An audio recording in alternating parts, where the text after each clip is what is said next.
আমাদের জুলাই বিপ্লবের পরে আমরা একটি কথা বারবার বলছি, এই জুলাই বিপ্লবের অন্যতম একটি আকাঙ্ক্ষা হচ্ছে বাংলাদেশের প্রতিটি ক্যাম্পাসে ক্যাম্পাসে ছাত্র সংসদ নির্বাচনগুলো হয়ে যাওয়া। শিক্ষার্থীদের নির্বাচিত প্রতিনিধিরাই প্রতিটি ক্যাম্পাসে তারা নেতৃত্ব দিবে। তো সে আলোকে আমরা ইতিমধ্যে বাংলাদেশের 5টি ক্যাম্পাসে শিক্ষার্থীদের প্রতিনিধি নির্বাচন সুষ্ঠুভাবে সম্পন্ন হতে দেখেছি।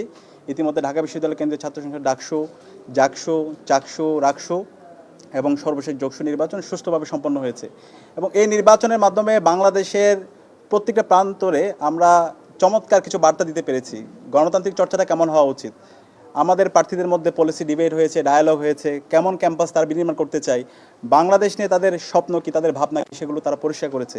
এবং ব্যাপী একটা ঐক্যবদ্ধ বাংলাদেশের প্রতিচ্ছবি আমরা এই নির্বাচনের মাধ্যমে দেখতে পেয়েছি।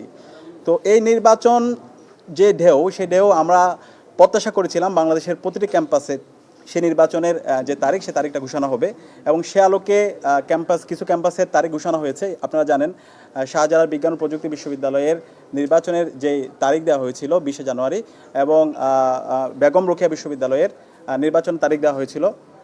সেই তারিখ ইতিমধ্যে নির্বাচন যেন সঠিক সময় না হয়, সেটার জন্য বিভিন্ন ধরনের আমরা অপপ্রয়াস দেখতে পেয়েছি।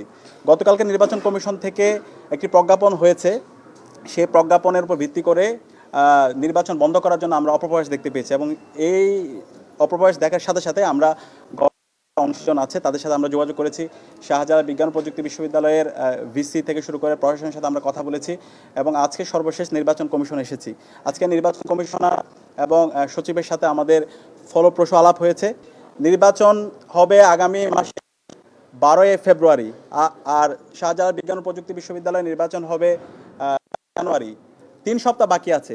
এই 3 সপ্তাহ আগে এই ধরনের নিরাপত্তার অজুহাত দেখিয়ে নির্বাচন বন্ধ করে দেওয়া, এটা কোনো ধরনের যৌক্তিক সিদ্ধান্ত হতে পারে না। এটা সম্পূর্ণ একটা অগণতান্ত্রিক সিদ্ধান্ত। শিক্ষার্থীদের নির্বাচিত প্রতিনিধিরা প্রতিটি ক্যাম্পাসে নেতৃত্ব দিবে। শিক্ষার্থীরা যাকে চায় সেই তাদের নেতা প্রতিনিধি হিসেবে সে নির্বাচিত হবে। সুতরাং এই ধরনের অগণতান্ত্রিক সিদ্ধান্ত ছাত্র সমাজ মেনে নেবে না। এবং এই নির্বাচনে প্রায় 4 কোটি তরুণ।